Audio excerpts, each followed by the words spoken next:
segenap guru-guru mengucapkan selamat datang di SMP Negeri 5 Halmahera Tengah. Salam literasi.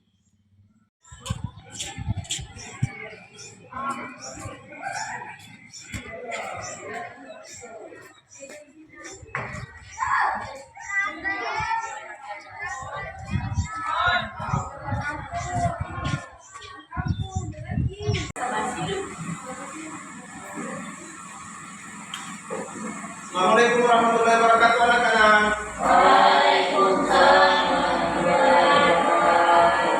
Bagaimana kabarnya hari ini? Baik. Sehat? Sehat. Oke, seperti biasa, jadi sebelum kita lanjut, ketua kelasnya silakan maju ke depan untuk mengikuti doa.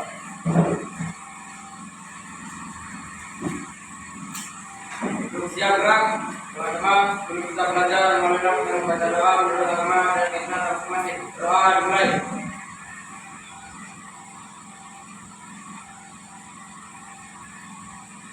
Doa selesai.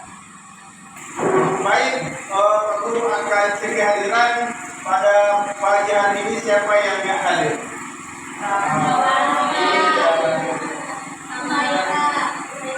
Fatmawati dan Jumaira. Fatmawati dan Jumaira, keterangan izin sakit. Ya, jadi ada dua yang nggak hadir. Terima kasih. Sekarang kita sebelum masuk ke dalam pelajaran, ya marilah kita menyanyikan salah satu lagu nasional. Jadi Pak Guru harapkan semuanya berdiri. Pada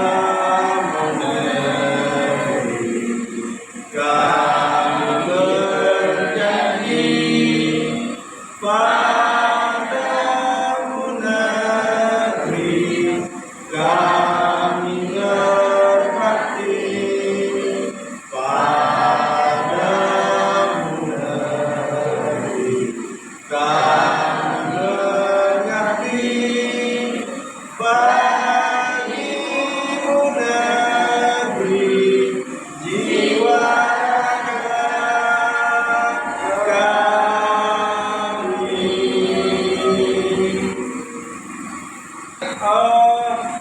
sebelum kita lanjut pada materi pagi hari ini, Pak Guru mau tanya tentang pembelajaran minggu lalu. Minggu lalu kita masih masuk pada diaspora bangsa Indonesia.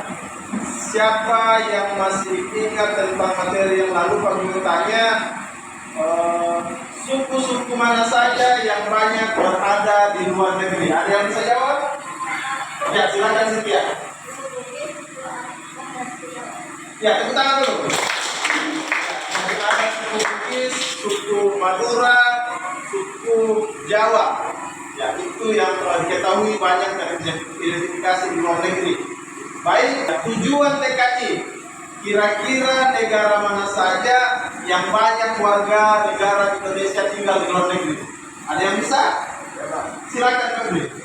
Negara yang terdapat banyak warga Indonesia adalah negara Belanda, Malaysia, Saudi, Jepang, Taiwan, dan Hong Kong. Oke, tepuk tangan dulu. Ya, jadi tadi dijawab temannya. Yang pertama tadi Pak Guru tanyakan suku apakah di Indonesia yang paling banyak di luar negeri, di mana ada suku Bugis, suku Jawa, dan suku Ambon. Kemudian negara apa saja yang banyak terdapat warga negara di luar negeri? Jawaban tadi disampaikan oleh Febri, ada Suriname, ada Belanda, kemudian ada Malaysia, Arab Saudi, Jepang, Taiwan, dan Hong Kong. Baik, terima kasih banyak. Pak Guru sangat senang ketika Pak Guru mengajar, kalian itu masih ingat tentang pembelajaran yang Pak Guru sampaikan. Ya, oke. Ya, ada pun tujuan pembelajaran pada kesempatan kali ini yaitu ya, peserta didik diharapkan mampu menjelaskan potensi sumber daya alam. Nah, dan setelah itu Pak Guru akan ya, di mana garis-garis besar yang akan kita bahas pada kesempatan kali ini ada 3. Yang pertama adalah sumber daya alam hutan, kemudian ada sumber daya alam tambang, dan yang terakhir adalah sumber daya alam kemaritiman. ini Pak Guru akan sampaikan tentang penilaian yang akan kita lakukan pada kali ini, yaitu ada bentuk penilaian, yaitu yang pertama adalah asesmen diagnostik. Peserta didik mampu menjawab beberapa pertanyaan semantik dengan bahasa dan kepercayaan diri yang baik. Kemudian asesmen formatif, peserta didik dibagikan lebar kerja yang KPD untuk mengetahui sejauh mana pemahamannya terhadap materi. Dan yang terakhir adalah asesmen sumatif, menggunakan bentuk asesmen performa, yaitu penilaian terhadap penampilan peserta didik dan proses diskusi yang dilakukan dalam kelompok. Nah, sebentar pada saat diskusi kelompok, Pak Guru akan berjalan ke sana kemari melihat keaktifan kalian. Siapa yang aktif itu ada catatan pribadi Pak Guru. Ada itu yang akan mendapatkan kredit poin yang tinggi karena ada catatan pribadi Pak Guru. Oke, baik, selanjutnya. Ya, baiklah anak-anak. Sekarang sebelum kita masuk pada pembelajaran kali ini, Pak Guru mau tanya, ya, apakah potensi alam paling besar di daerah kita ini? Ada yang tahu kira-kira apa potensi sumber daya alam yang paling menonjol atau paling besar di daerah kita? Ada yang bisa? Silakan kita. Ada tambang. Ya, ada tambang. Tepuk tangan dulu. Tambang apa saja kira-kira? Tambang batu, pasir, dan Ya, betul sekali. Jadi dijawab oleh Cikal, ada tambang batu, ya, ada tambang pasir, dan yang paling besar adalah tambang nikel. Nah, kedua, bagaimana bentuk bentang alam di daerah kalian? Ada yang bisa jawab? Bagaimana bentuk bentang alam di daerah kalian? Penasaran? Penasaran? Ya, kalau penasaran, marilah kita belajar tentang materi potensi sumber daya alam di Indonesia. Untuk itu, marilah kita menonton video pembelajaran tentang potensi sumber daya alam di Indonesia. Silakan perhatikan di atas.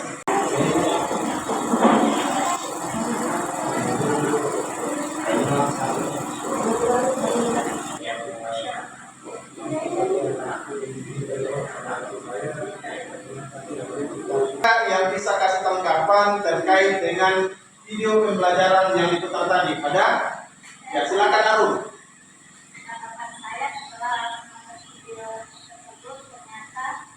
Di atas, ternyata negara kita itu banyak hasil tambangnya, seperti disebutkan tadi ada batu bara, nikel, dan emas. Bagus sekali jawabannya, itu bagus dari saudari Arun. Satu lagi sebelum lanjut, ya, tanggapan berikutnya ada lagi yang ya dari Nita. Silakan Nita.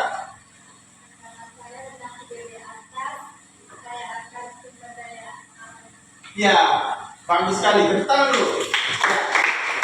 Jadi tanggapan kedua dari Nita bahwa setelah menonton video di atas, ternyata negara kita itu, Indonesia yang tercinta ini, kaya akan sumber daya alam. Ada nggak masalah? Ya. Untuk lebih jelasnya, supaya masalah pada pembelajaran kali ini kita itu akan bagi kelompok seperti biasa. Pak Guru bagi 3, berhitung 1, 2, 3, 1, 2, 3 sampai seterusnya. Kedua. 1, 2, 3. Baik, semuanya sudah duduk di tempat masing-masing? Ya. 3. Ini kelompok 2. Kelompok 1. LKPD yang Pak Guru bagikan itu masing-masing ada 3 masalah yang akan dipecahkan. Nah, Pak Guru jelaskan. Di kelompok 1 mereka mendapat materi tentang sumber daya alam hutan. Nah, di situ yang akan dipecahkan adalah, ya, adakah aktivitas sumber daya di sekitar tempat tinggalmu? Jika ada, jelaskan jenis pertambangan apa saja dan golongan apa saja. Begitu juga dengan kelompok 2, apa manfaat pertambangan bagi masyarakat ditinjau dari segi ekonomi. Kemudian pertanyaan masalah yang ketiga yang akan dipecahkan, ya, amatilah masing-masing apa dampak positif dan apa dampak negatif dari pertambangan yang ada di sekitar lokasi tempat tinggal kita. Baiklah, silahkan kalian kerjasama, ya, bahas kalian punya masalah. Ya, atau literatur untuk melengkapi data-data yang akan kalian cari. Ya, jadi untuk itu kalian boleh menggunakan data apa saja, apa itu dalam bentuk buku, kemudian artikel. Ya, kalau ada yang punya HP juga boleh digunakan untuk mencari atau melengkapi sumber data dari masalah yang kalian hadapi. Nah, baik 130. Di situ kalian bisa melihat data tentang masalah pada masing-masing kelompok. Kapan referensinya lengkap? Lengkap. Ya, jadi silahkan cari masalahnya di referensi yang sudah ada. Ya, kelompok 1 bagaimana referensinya lengkap? Ya, lengkap. Jadi silahkan cari materi yang ada di referensi ya, untuk memecahkan masalahnya. Oke.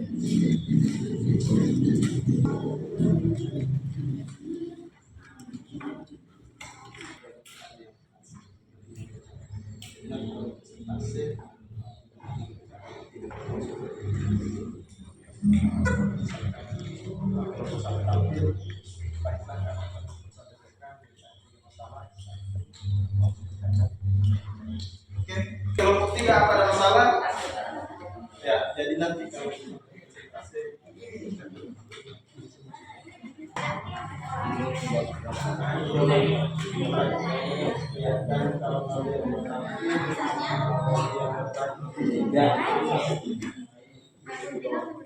apa semuanya sudah selesai tentang LKPD-nya? Kalau sudah selesai, sendiri. Kira-kira siapa yang mau presentasi pertama? Ya, silakan kelompok 1. Apa untuk kelompok 1?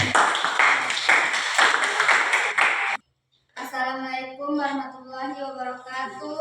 Waalaikumsalam warahmatullahi wabarakatuh. Dan selamat pagi. Pagi. Kami dari kelompok 1 mempresentasikan hasil diskusi kami, yaitu tentang sumber daya alam hutan.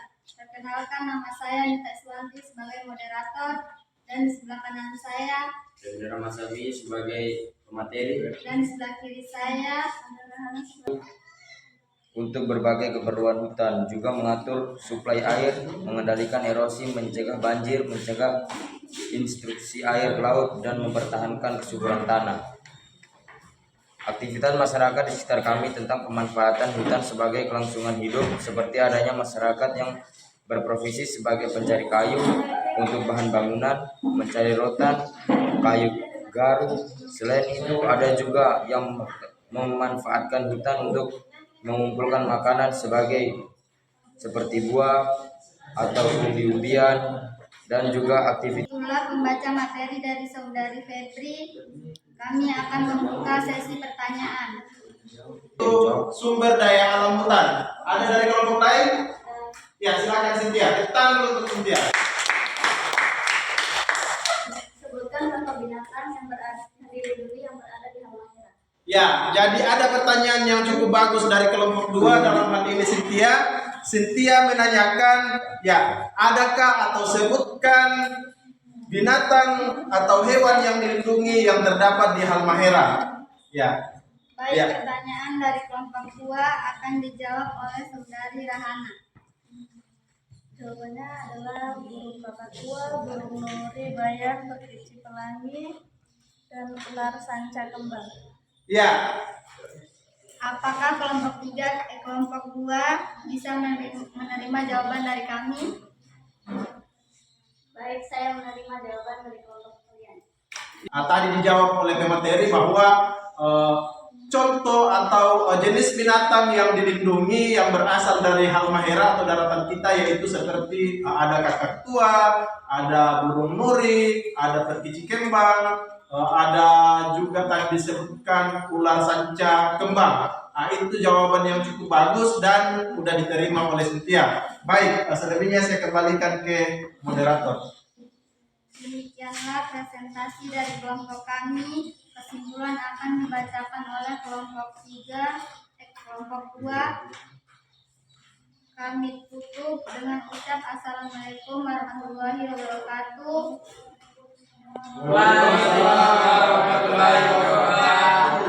Kesimpulannya yaitu sumber daya hutan telah memberikan peranan signifikan dalam mendukung Pembangunan ekonomi Indonesia. Hutan merupakan suatu area lahan lebih dari 6,25 hektar dengan pohon-pohon lebih tinggi dari 5 meter, lokasikan 63% atau seluas 120,6 juta hektar.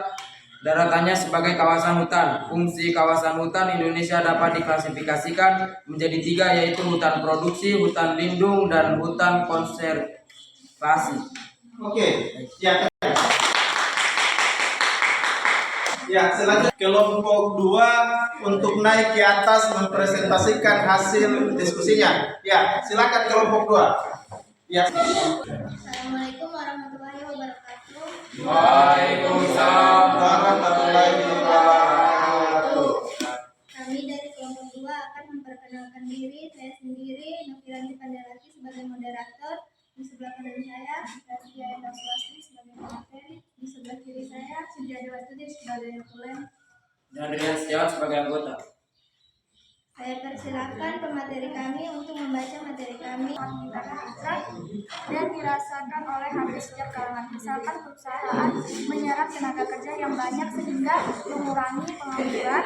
Petani merasakan dari segi harga yang bagus, pedagang menjamu di mana-mana, ASN mendapatkan tunjangan dari pemerintah yang merupakan imbas dari perusahaan serta banyak bantuan-bantuan lain yang diserahkan oleh pihak perusahaan kepada masyarakat sekitar. Terjadinya longsor, mudah banjir pada saat musim hujan tiba, serta diprediksikan akan terjadi kepunahan terhadap binatang yang hidup di sekitar karena ruang hidupnya semakin sempit atau bahkan hilang. Baik, kami membuka sesi pertanyaan.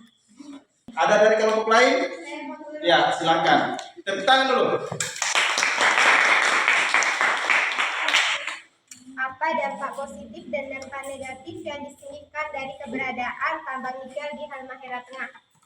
Ya, pertanyaan yang cukup bagus dari kelompok 3. Dia mempertanyakan apa dampak positif. Ya, minta sebutkan dampak positif dan dampak negatif dari keberadaan tambang yang ada di daerah kita ini, dalam hal ini di Lelilet sana. Baik, kami persilakan Notulen untuk menjawab pertanyaan. Dampak positif yaitu mengurangi pengangguran, meningkatkan ekonomi warga sekitar daerah menjadi maju. Dampak negatifnya terjadinya pencemaran di lingkungan dan laut karena limbah pabrik dan asap pabrik, terjadinya banjir dan terjadinya tanah longsor. Apakah kelompok 3 bisa menerima jawaban dari kami atau ada tanggapan lain? Iya, bisa. Ya, baiklah. Ya, kelompok 3 udah menerima jawaban dari kelompok 2 tentang pertanyaannya tadi, di mana pertanyaannya dampak positif dan dampak negatif dari keberadaan tambang, di mana kelompok 2 menjawab bahwa dampak positif daripada keberadaan tambang yang ada di daerah kita yaitu dapat mengurangi pengangguran, yang meningkatkan perekonomian warga sekitar dan daerah kita menjadi maju. Nah, itu dampak positifnya. Jawaban yang cukup bagus. Kemudian dampak negatifnya ya tadi juga udah dijelaskan oleh kelompok 2 bahwa dampak negatif dari hadirnya tambang di daerah kita yaitu terjadinya pencemaran lingkungan, asap dan pabrik, yang banjir dan terjadi tanah longsor di wilayah sekitar tambang. Nah, itu adalah dampak negatif. Ya, baiklah, cukup bagus tentang materi dan tanggapan dari temannya. Oke, selebihnya Pak Guru kembalikan kepada moderator. Sekian presentasi dari kami. Assalamualaikum warahmatullahi wabarakatuh. Waalaikumsalam warahmatullahi wabarakatuh. Kami persilakan kelompok 3 untuk membacakan Assalamualaikum warahmatullahi wabarakatuh. Waalaikumsalam warahmatullahi wabarakatuh. Perkenalkan, nama saya Rizky Gunawan. Saya dari kelompok 3 akan membaca kesimpulan tentang sumber daya alam tambang. Pertambangan merupakan suatu kegiatan untuk mengambil endapan bahan galian yang bernilai ekonomis dan berharga dari dalam tulis Pusat Statistik 2019. Barang tambang merupakan sumber daya alam yang berasal dari perut bumi di Indonesia. Ya, demikianlah tadi kesimpulan yang disampaikan oleh kelompok 3. Assalamualaikum warahmatullahi wabarakatuh. Waalaikumsalam Perkenalkan, kami dari kelompok 3 ingin memperkenalkan diri. Saya sendiri Desi Eka Wulandari sebagai moderator. Dan saya Ahmad sebagai pemateri. Dan saya Nina Rasti sebagai matuleng. Dan saya sekarang Arun sebagai anggota. Saya istimewa sebagai anggota. Saya persilakan pemateri kami untuk membacakan materi kami. Adakah lautan di sekitar tempat tinggalmu? Kalau ada, di mana masyarakat yang tinggal di daerah pesisir hidup sebagai nelayan yang yaitu selain sebagai sarana untuk menangkap ikan. Bagi para nelayan, laut juga dimanfaatkan sebagai tempat liburan atau wisata bagi warga yang tinggal jauh dari wilayah pesisir. Selain itu juga sebagai masyarakat memanfaatkan laut untuk membudidaya yang bisa dilakukan oleh masyarakat pesisir yang dapat mengancam ekosistem laut dan apa dampak terhadap kerusakan yang dilakukan. Kebiasaan buruk yang sering dijumpai atau sering dilakukan oleh masyarakat sekitar adalah membuang sampah di laut, menangkap ikan dengan menggunakan bom potasium racun yang bisa berdampak buruk terhadap ekosistem laut. Moderator membuka sesi pertanyaan. Mungkin ada dari kelompok lain yang akan mengajukan pertanyaan. Ada dari kelompok lain? Silakan, kelompok 1. Apa dampak dari penggunaan bom dan racun dalam menangkap ikan yang dilakukan oleh nelayan? Ya, Baik, kami persilahkan Saudara Simiawan untuk menjawab. Dampaknya adalah terjadinya kerusakan pada terumbu karang yang merupakan tempat atau rumah ikan, sehingga ketika ekosistem laut rusak maka ikan akan berkurang sehingga mengurangi hasil tangkapan nelayan. Apakah kelompok 1 bisa menerima jawaban dari kami atau ada tanggapan balik? Baik, saya terima jawaban dari kelompok 3. Sekian presentasi dari kami akhiri. Wassalamualaikum warahmatullahi wabarakatuh. Waalaikumsalam warahmatullahi wabarakatuh. Kami ya, selanjutnya kita sudah mendengar keseluruhan atau seluruh kelompok sudah tampil mendiskusikan hasil materinya, menyampaikan kesimpulan keseluruhan dari materi yang kita bahas pada hari ini. Ada? Saya Pak. Ya, silakan. Kesimpulannya yaitu Indonesia mempunyai sumber daya alam yang sangat beragam seperti sumber daya alam hutan, sumber daya alam pertambangan, dan sumber daya alam bahari. Sehingga menjadi keuntungan tersendiri bagi Indonesia karena bisa diolah untuk memajukan perekonomian negara. Dengan potensi sumber daya alam yang dimiliki, Indonesia menjadi tumpuan dari berbagai negara sebagai pemasok barang tambang seperti nikel dan batu bara. Oleh karena itu, patutlah kita sebagai warga negara untuk menyukuri dan menjaga setiap potensi sumber daya alam yang kita miliki agar tidak jatuh ke pihak asing. Ya, tepuk tangan. Ya, Rian di sini menyampaikan kesimpulan secara keseluruhan yang cukup lengkap.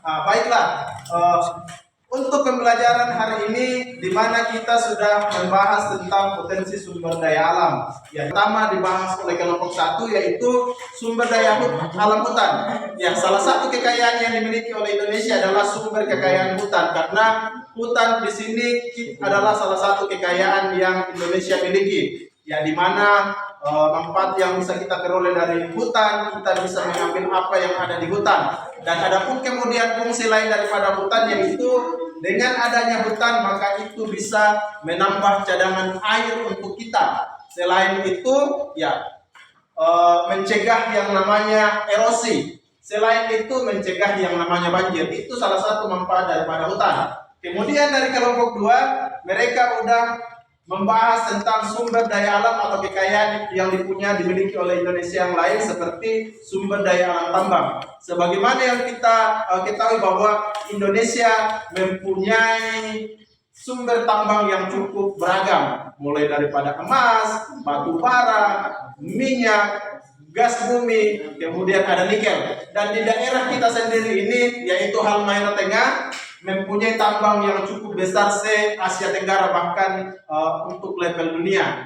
Kita salah satu daerah penghasil nikel di dunia. ya, yaitu tepatnya di Kecamatan Luweda Tengah. Dan yang terakhir di sini mereka sudah menjelaskan tentang sumber daya alam kemaritiman. Ya, sumber daya alam kemaritiman ya salah satu potensi yang dimiliki Indonesia, di mana kita ketahui bahwa luas wilayah lautan Indonesia itu lebih luas dibanding wilayah daratan Indonesia. Bayangkan saja potensi kelautan yang dimiliki oleh Indonesia, mulai dari Sabang sampai Merauke, itu menyimpan kekayaan alam laut yang cukup beragam. Nah, demikianlah materi pada kesempatan kali ini. Ya, selanjutnya apa postes? Silakan dijawab. Sifatnya individu. Ya, silakan kalian kerja. Pak Guru kasih waktu 10 menit untuk dijawab.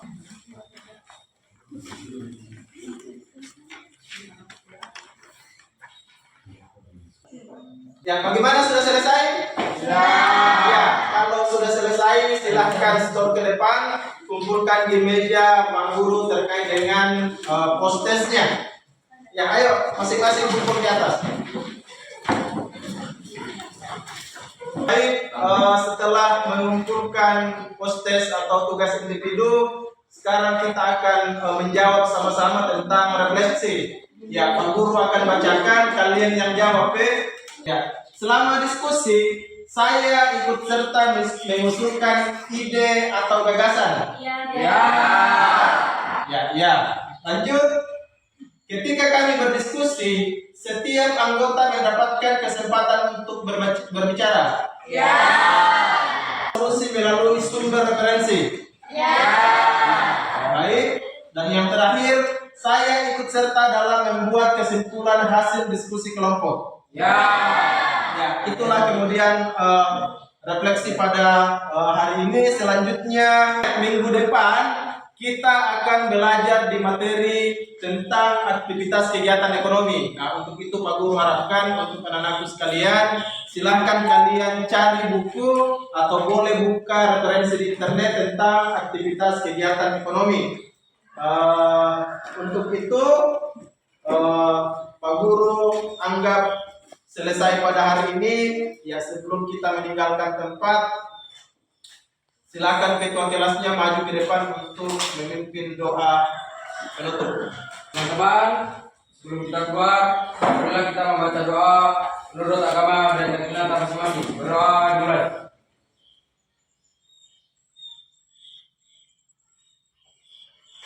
Berdoa selesai. Ya, demikianlah pertemuan kita pada kali ini. Ya, Pak Guru akhiri. Assalamualaikum warahmatullahi wabarakatuh. Waalaikumsalam warahmatullahi wabarakatuh. Jadi, Febri, boleh minta maaf?